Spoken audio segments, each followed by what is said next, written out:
Bara a eu ces informations plus détaillées que le ministre même. waaw non xam nga. Kaaw Farba Ngom bi d'abord dañu ko suivre mais boo seetloo ay 3 mois ci gannaaw Serigne Saliou Gueye comme je t'ai dit en tant que journaliste directeur de Yoor waxoon ne na Farba yor na ay téléphone mu ngi communiquer ak ay ñëpp ci biti ba loolu moo indi woon financement wu manifestation libération Farba les 1 milliard yi nga xamante ni génne woon nañ ko jox ko opposition bi yenn presse yi. loolu waxoon na ko.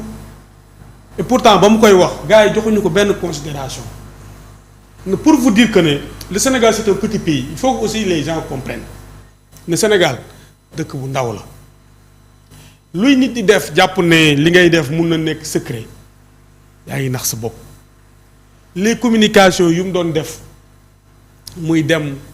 Soit à l'intérieur du pays wala yenn maison de presse yi Cheikh Bara ñaata yoon la génn di accuser ñenn ñi nga xam ne ay directeurs de presse la ñu ay directrices de presse ñiy menacé porter plainte loo fi gis kan nga ci gis ku yóbbu Cheikh Bara ci yoon dem am fa ndam c'est parce que Cheikh Bara. est-ce que dafa gëm ni moom dafa am mbalaanu kiir la. non même dafa am majorité fa nga xamante ne moom moo di ci assemblée ba. et que non flagrant yëpp dañ ko convoqué dafa dem.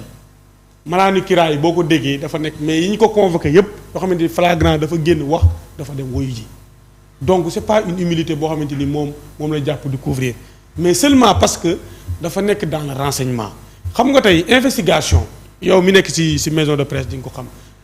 choix la nekk un journaliste investigateur choix la nga bañ a nekk journaliste nekk un investigateur aussi choix la Cheikh Bara je dirais pas que ne dafa nekk ci secret de Dieu ou pas mais c'est quelqu'un koo xamante ni il fait des recherches. léegi nag recherche yi sama depuis ci ngoon c'est la question que je me posais depuis ce soir. mooy recherche yooyu noonu lu mu ko def lu mu xóot. Ministre de la justice bi nga wax ni moom moo nekk personne moom moo nekk la voix officielle par rapport ak la situation ba moom moo génn wax ci mbirum téléphone yi wax la ca ne mais dafa laal ci kaw waxul la ca biir dafa ne tout simplement am na ay vidéo yoo xamante ni sa rafetul ah. tey jii moom bu demee bay wax détail ya nan la def ba jot ca téléphone. waaw xam nga non je veux dire bàyyi ma continuer sama question. allez-y. moom fan la mën a jëlee ba investir. ba war a mën a jot bu fekkee nee nga dafa investir def ay recherche am ba xam ba jot téléphone ya ba xam la ca biir ba ñu wax ni ko lii ak lii jigéen ñaak wala ñii dañoo marié wala loolu cela veut dire que c'est très grave. alors dara du ci dëgg. cela veut dire que c'est très grave bu fekkee loolu dafa am. c'est quoi la gravité. c'est quoi la gravité dañu nekk ci ay enquêtes. n'est-ce pas. maanaam benn dossier la boo xamante ne le ministre dafa ñëw wax ko ñu nekk ci benn enquête boobu dañ ko war tijji pour enquête mbir moom. bu fekkee un citoyen même si de surcroît mu nekk un député mu génn di ko wax la nekk ca biir alors cela veut dire que c'est très grave. non en tant que am na ay informations yuy génn. ci keneen di ko jote. waaw non xam nga les informations nee naa la information yi ba muy génn. boobu ministre de la justice sax amu ci information. loolu laa la bëgg a xamal information yi. dañu koy wax mais man le contenu beneen bi mooy. xam nga ministre de la justice aussi c'est une autorité. waaw communication moom am na foo xamante ni du fa yegg. waaw donte li Cheikh Bara wax yëpp fi ñu toll nii lépp a ngi ci loxoom. tant que ba nga may wax affaire de présomption d'innocence lan laa la wax foofu noonu nee naa la depuis le 28 la woon donc y a des enquêtes ak des réquisitions yoo xamante ni am na au niveau de la société yu permettre. tey képp koo xamante ni Farba mu doon communiquer ci yow ak le contenu des communications xam nañu ko loolu wax naa la ko sànq donc amatul secret boo xamante ni dañ naan la ay c'est grave que mu génn non parce que mbir mi dafa yàgg ñun Sénégalais yi nag. peut-être wala la majorité des Sénégalais la majorité des Sénégalais ñu ñoo soog a jot. maanaam xam nga kam doon waxal ak les 60. absolument dernière réquisition bi ba xam ku ci nekk kan la. ak ku ci nekk contenu communication bi ñan ak ñan la. mais loolu secret d'enquête non c'est-à-dire mais loolu journaliste yi bu fekkee loolu c'est public kay pourquoi ñun amuñu loolu. non j'ai pas dit que ne c'est public waxuma la public. mais pourquoi yéen ngeen am les informations yooyu noonu xam nga yéen alors que les autres ñun ñi nga war a xam ñoo war a détenir cette information pour le divulguer. non yéen ngeen am ko ñu am alors xam nga foofu laay waxee gravité bi. non gravité amu ci. xamul lu ci am parce que dañu nekk en enquête. xamul lu ci am mooy yow. vous êtes un journaliste. chaque jour tu détiens des informations yoo xamante ni doo ko wax ci plateau. vrai ou faux. donc ne pas le dire cela ne veut pas dire que ne amoo information yi. vous avez compris nga bañ ko wax terewul nga am information yi maintenant ku nekk yaa xam ni ngay tojee sa bopp janax information yi ngay mën a def ba am ko parce que nee naa la avant que ministre de la justice di wax am na ay journalistes d'investigation yu génnoon wax ko des mois avant. lan moo tax ñooñu noonu ba ñu ko waxee yow commentaire ci man commentaire ñu ci bëri sax dañ ko jàppee téléphoné ba xam la nekk ci intérieur téléphone ba. man sama question c'est pas les téléphones c'est ce qui la nekk ca biir téléphone ba. ba moom mu am sañ-sañu wax ni lii ak lii moo fa nekk. téléphone yi nit xam nga téléphone c'est privé. non téléphone ay nit ñoo ko récupéré privé la mais dañu ko récupéré ci farba. ok du dëgg. waaw yow enquête moo gën a crucial. xoolal enquête moo gën a crucial. ñi enquête ñëpp ñoom en fait man sama problème sama gravité bi ma lay tuddal nii c'est très grave. non gi amul rien n'est grave par rapport à ce dossier. xamul tax la gravité mooy li Farba def. xam nga yéen da ngeen di romb li grave di wax futilité bi non li ngeen di wax rien n'est grave le fait que yow nga xam li nekk ci dossier wala le fait que Farba kii nii Baara Ndiaye xam contenu yi nekk ci téléphone yi ak par rapport ba di ko wax ba xam les personnes c'est-à-dire kan mooy enquête les gens les polices les gendarmes peuvent faire les enquêtes mais en tant que nit aussi Cheikh Bara en tant que sa personne moom mun na def des enquêtes ba ak xam li muy xam. mais mën na def enquête ba yor ci loo xamante ne maanaam ce sont des pièces du puzzle moom mu am accès ci loolu ba xam la nekk ca biir. non loolu que c'est clair Cheikh Bara li ma leen wax mooy. avant Cheikh Bara d'autres personnes loolu di wax nañu ko képp koo xamante ni tu t'es senti que dañ laa visé bu fekkee ne li Cheikh Bara wax gëmoo ko wala jàpp nga ne ay sos la tu as le droit de porter plainte.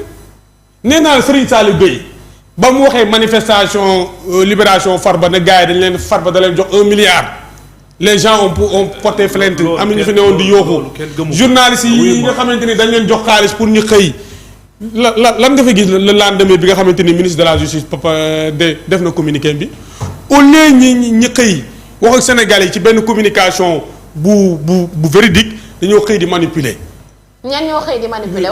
la presse. la presse la majorité de la presse yi nga xamante ni presse Farba lañ am na ñoo xamante ni ci ñàkku Farba la ñuy dundee. dafa am loolu tout est démasqué nee naa la loolu tout est démasqué fi ñu toll nii. am na ñoo xamante ni bu fekkee ne dañuy jëfoor nañ commencé mais c'est l'occasion je le dis aux autorités le président Bassirou Diomaye le premier ministre Ousmane Sonko c'est l'occasion ci dossier bii nii. ñi réglé ci problème bu bëree bëri yi nga xamante ni am na au sein de l'administration sénégalaise mais am na aussi ci dundinu jukkoo sénégalais que ça soit la presse parce que je l'ai dit tout à l'heure tey am na presse bi nga xamante ni tey comment dire au fond de la presse bi nga xamante ni dañ doon si jotuñu ko yenn contrat yi nga xamante ni ñu doon ko dagguñu ko am na presse boo xamante ni ñu ngi yoreel état ay milliards d'impôts yoo xamante ni nanguñu ko fay ñooñu dañuy toll foo xamante ni mar moo leen di taxar naan fautif moo tax dañuy dugg ci jeu boo xam ne non c'est pas une accusation li ma la wax le ministre de la justice l'a dit non c'est-à-dire si je parle de la presse je parle pas toute la presse ñëpp xam nañ ñan ñooy def fii les jeudis de Farba Ngom et les lundis de Farba Ngom chaque lundi chaque jeudi Farba ko moom et ils ont tous en train de blanchir Farba di ko grâce di ko tagg ci seen Sénégalais yi xëy chaque jour di ñëw ne Farba dafa feebar récemment li am nii ba ñu xëyee di bind sax au lieu ñi bind li ci am dañuy ñëw transformer communication bi comme si que le ministre de la justice on a libéré Farba sur les détournements de deniers publics blanchiment de capitaux nangam maintenant ñu ngi ci ay téléphone loolu manipulation la le ministre de la justice n'a même pas parlé de ce dossier parce que ce dossier dafa nekk dossier bu nekk en cours donc du ci wax li muy wax mooy les éléments nouveaux yi nga xam ne am nañ ko par rapport à notre dossier procureur aussi ngeen dégg li nga xamante ni def na ko ci communiqué am mooy que ne procureur en tant que un député bu jotee réquisition il faut que assemblée nationale leve immunité parlementaire député bi pour que mun a déclencher mais loo fi gisaat tey xëy ñu naan le procureur désavouer le ministre de la justice yooyu yëpp c'était des manipulations. Pas désavoué. Non, c'est-à-dire mais le fait que daf ko delloowaat prison parce que tout simplement il y avait pas des charges yi nga xamante ni moom la tegu ci du loolu le procureur nee na non le procureur nee na moom mënu retenir benn charge. voilà parce que dama lay jox information. voilà tey li ma lay wax c'est clair. dama ne information. waaw dama lay wax. gën a leeral voilà waaw dama lay leeral. voilà exactement bu ma la ko leeraloon ma leeral ko internet ñuy non seetaan leeral ko ñëpp sax voilà ñi koy seetaan ñu wax moo de. procureur bi ci boppam ba mbir ba ñëwee ca moom wala ba ñuy woowee Farba pour mu déglu ko dafa ni carrément tegul benn charge ci wàll woowu ba tax ñu daal di koy delloowaat fa nga xamante ni moom moo di ca pavillon spécial leneen li ci beesaat moo nekk ka nga xamante ni moom la ñu ko ci wala agent pénitentiaire ba nga xamante ni moom la ñu njortu ni moom moo ko jébbal li nga xamante ni moom moo di téléphone yi moom dañ ko def sous contrôle judiciaire alors cela veut dire que ci mbirum enquête yi ci boobalee dinañ ko def mais nag dafa am lenn luy am ci mbir mi mooy pour ñu ubbi boobalee dossier il faut ñu lever li nga xamante ni moom moo di immunité parlementaire. voilà balaa ngay da nga naroon tronqué kii bi information bi. parce que ban information lañ non parce que yaa ngi ko soog a terminé mooy par rapport à immunité procureur le fait qu'il a dit qu'il ne retient aucun charge ci Farba parce qu'il doit son immunité parlementaire dañ ko relever. tant que levé wuñu ko. moom amul droit di ci def dara donc loolu la wax et loolu c'est normal gis nañ ko ci le cas du maire de Louga. le maire de Louga comment dirais-je nu mu tudd kii Diop Moustapha Diop est-ce que avec cette situation wala sax lii nga xamante ni loolee moom moo nekk les accusations est-ce que lii dina doon benn dossier bu dëgër ba buñ ko yóbbee ca député ya ñu war a mën cee yëkkati mbalaanu kiir laay. di dossier bu ko gën a dëgër amul. parce que dossier boo xamante ni déjà tu as les preuves avant même ngay dem ci ay enquête. d'accord donc lii nii. ça ne demande même pas une enquête. enquête bi li ci waroon a am na parce que nee naa la. depuis le 28 enquêteurs yi li ñu waroon a def nañ ko. def nañ ay réquisitions li ñu waroon def les personnes naka la ministre de la justice vous dites que communiqué na ak telle personne bu nekk Maroc. naka la da bay na communiqué presque 100 nangam appel avec un ancien un acteur politique bi nga xam ne liberté provisoire lañ ko may. et cetera donc ça veut dire que ne les éléments de taille yi ñu war a am. pour poursuivre cette enquête loolu c'est déjà acquis. am nga si yaakaar. c'est ça pour yow lever immunité bi. waaw parce que ñoo am cette majorité. mais nag même pas boobu noonu y a beaucoup de députés yoo xamante ni sont des députés yoo xamante ni gis nañ fa seen taxawaayu exemplaire fa am quand même. waaw non mooy ko bokkuñu ci Pastef maanaam les 130 députés de Pastef xam nga ñun dañ doon am une majorité